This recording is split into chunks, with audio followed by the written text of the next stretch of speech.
Senhor Deus, nosso Pai, te agradecemos por estes momentos que tivemos aqui, a vigília está acontecendo, e nós te agradecemos porque nesse momento estamos com a liberdade de poder estar aqui louvando ao Senhor, e nós vamos abrir a tua santa palavra agora, vamos ler os textos sagrados que o Senhor deixou para nós, e aprender um pouco mais sobre ti, sobre o fim dos tempos, como vai acontecer. Te agradecemos e pedimos que o Senhor domine nossa mente e nosso coração para que nós possamos entender e relembrar. Em nome de Jesus, amém. Amém. Não pode ter ruído, tá? Então não pode conversar aqui. Meus irmãos, eu vou pedir para o Benjamin, colocar uma tela para a gente ganhar tempo. A gente vai ler lá Mateus capítulo 24. Aliás, não, vamos abrir a Bíblia, né? Vamos abrir a Bíblia. Lá em Mateus capítulo 24. A pressa inimiga da perfeição, só que Deus é perfeito, então a pressa inimiga de Deus. Vamos não ter pressa, então. Mateus capítulo 24. A gente vai acompanhar com esse capítulo.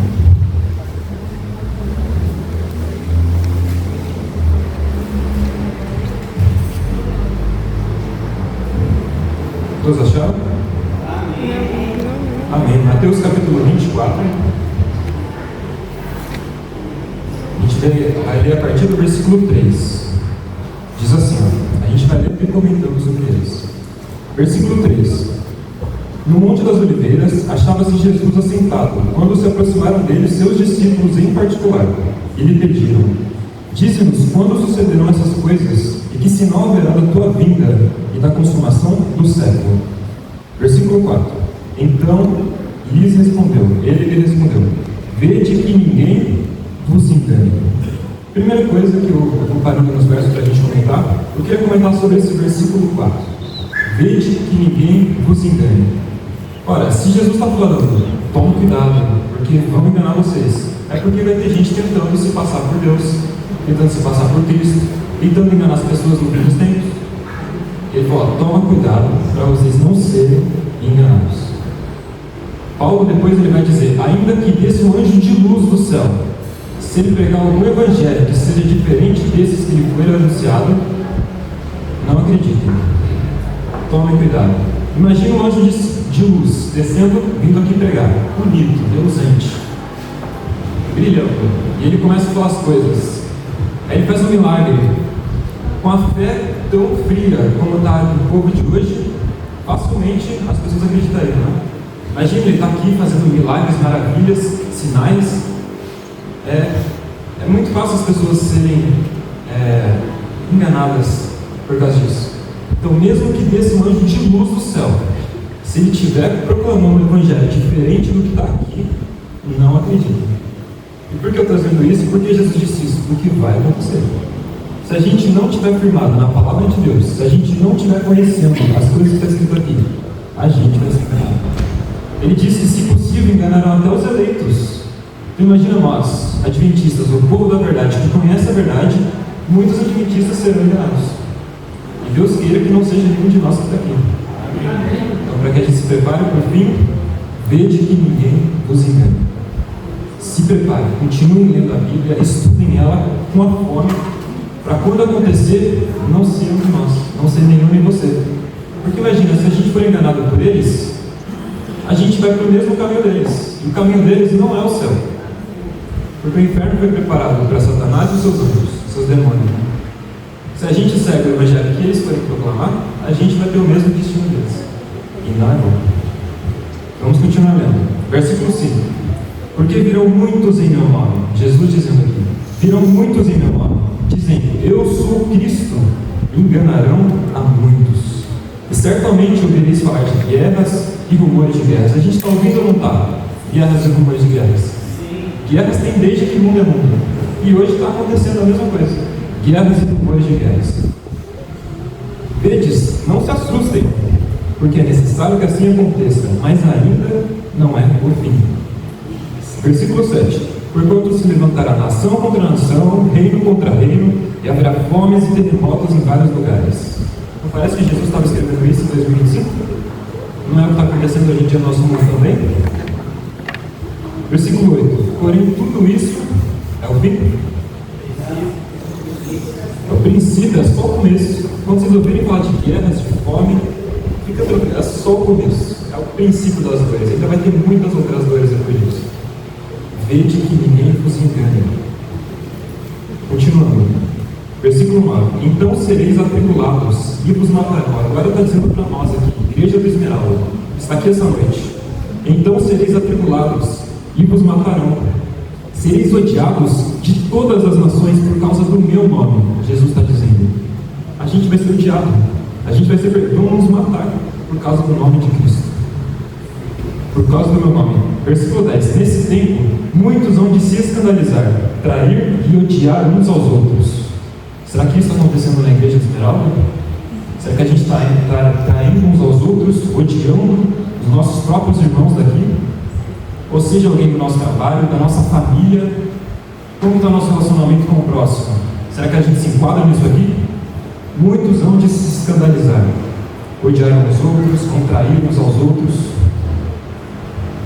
Versículo 11. Levantar-se-ão muitos falsos profetas e enganarão a muitos. Versículo 12. E por se multiplicar a iniquidade, o amor de muitos se esfriará. Não foi isso que o Ciro falou um tempo atrás aqui? Agora há pouco no início da vigília. Por que o amor de muitos vai se esfriar? Porque falta oração, porque falta fé, no aumento da iniquidade. As pessoas iníquas são assim por quê? Porque não creem em Deus, não seguem o caminho dele. Não tem oração, não tem. O problema deles é espiritual. E eles estão tentando buscar uma cura física. Será que alguém hoje, essa noite, também está passando por problemas espirituais, buscando solução física? Por se multiplicar a iniquidade, o amor de muitos se esfriará. Como é que está o amor da igreja de Jardim Esmeralda? Como é que está o meu e o seu amor? Estamos amando uns aos outros? Jesus disse: vocês reconhecerão que sois meus discípulos pelo amor. Pelo amor. E quem ama a Deus faz o quê?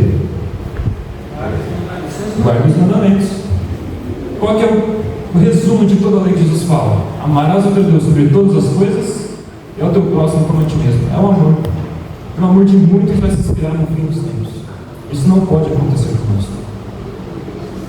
13. Aquele, porém, que perseverar até o fim, será o quê?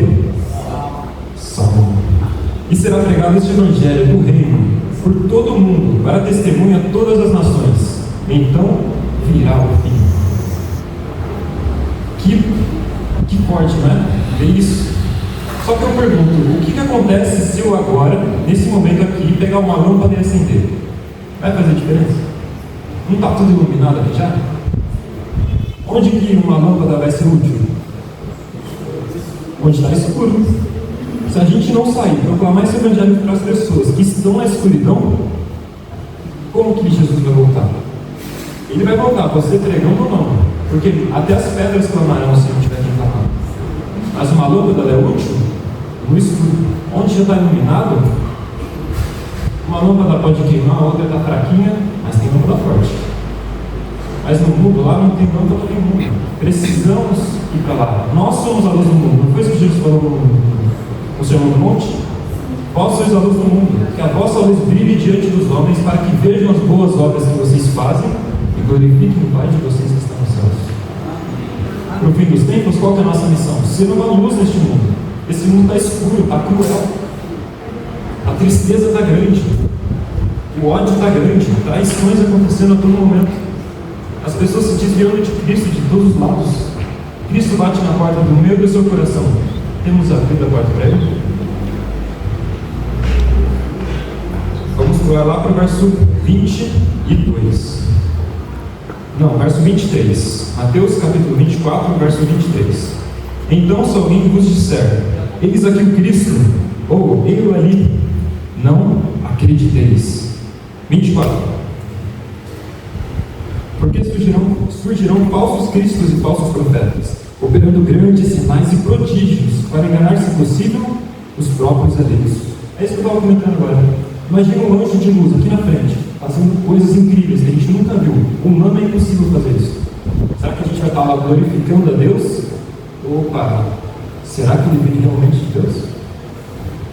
No Apocalipse lá, o que João fez com o anjo? Ele se prostrou para adorar o anjo. O que o anjo falou para ele? Não levanta, eu sou um servo assim como você. Adorai somente a Deus. Se aparecer um anjo aqui em alguma noite, algum dia, algum sábado, a gente vai se ajoelhar para ele? A gente tem que ver primeiro quem é ele. Será que ele vem de Deus? Mesmo se vier de Deus, não devemos se postar para ele, né? Somente a Deus. Mas a gente vai acreditar no que ele está dizendo, no que ele está pregando? Se a gente não conhece a palavra de Deus, como a gente vai saber se o que ele está falando é certo ou errado?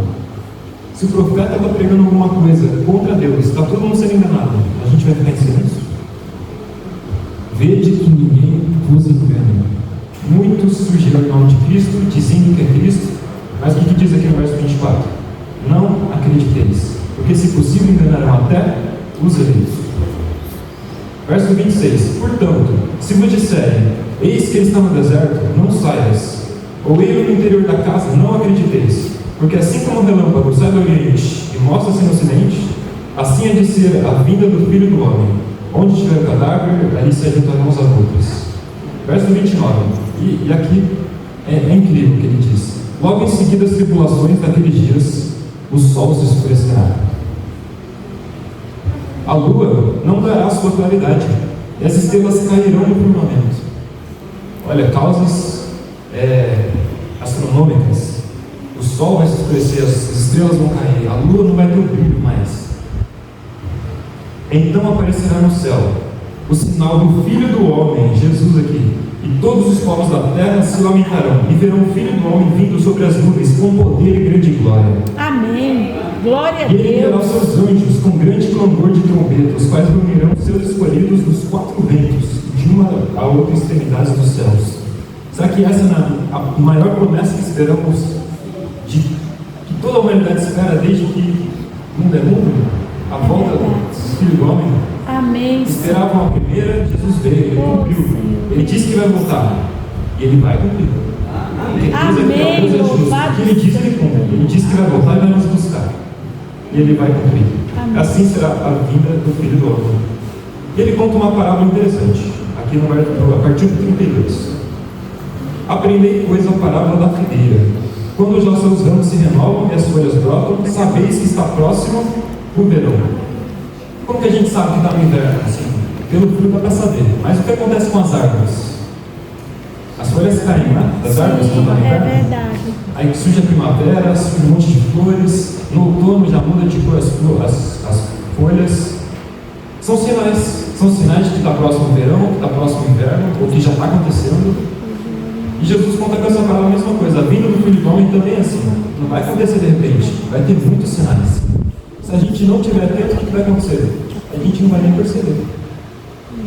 O que ele diz um pouco mais para frente? Que vai ser igual nos dias de Noé. As pessoas se casavam, davam os casamentos, iam para festas. A gente estava ali no intervalo agora, a gente conversando, comendo. E são coisas boas. Mas se a gente não ficar atento, a gente não vai notar os sinais da vida do Filho do Homem. Jesus termina isso tudo contando uma coisa, eu quero contar também para os irmãos. Se imagine que Deus dá um sonho para vocês. E nesse sonho ele diz, a gente está sábado agora, né? Terça-feira, um ladrão invadir a sua casa. Ele vai roubar suas coisas. Ele vai matar uma pessoa muito querida sua que vai estar nessa casa esse dia. Se imagine nessa situação. O que você faria sabendo que isso vai acontecer? Na terça não ia ter ninguém em casa. A gente ia se preparar, ia tentar fazer alguma coisa. Peraí, terça-feira vamos todo mundo comer pizza, vamos sair. Por quê? Porque Jesus falou, isso vai acontecer. Então, se você não fizer nada, vai acontecer isso. O que a gente faz? Vamos fazer alguma coisa. Assim será a vinda do Filho do Homem. As pessoas não vão perceber. É como um ladrão que invadiu essa casa sem nem imaginar o que ia acontecer. Se a gente não estiver preparado, a gente vai ser enganado. Vede que ninguém vos engana. Se a gente não estiver atento, vai acontecer, a gente nem vai perceber. Se atentem aos sinais. Vamos fazer uma oração então? Amém. Vamos ficar de joelhos? Para ficar como eu disse no vídeo, para ficar mais perto de Deus, né? Vamos ficar de joelhos. Oremos. Senhor Deus, nosso Pai, te agradecemos porque o Senhor nos deu as instruções, não nos deixou dar. Nós te agradecemos por isso, porque o Senhor nos ama e pensou em cada detalhe. E nós sabemos que o Senhor vai cumprir a sua promessa e vai voltar para nos buscar. Amém. E até lá, Pai, guarde a igreja de Esmeralda, guarde a minha família, todos que estão aqui, aqueles que não puderam vir, as nossas crianças, os nossos jovens, porque esse mundo está terrível, Pai. O Senhor sabe, muito melhor que nós ainda. coisas ruins que acontecem, a forma profana que tudo está aí fora, uma escuridão, trevas total.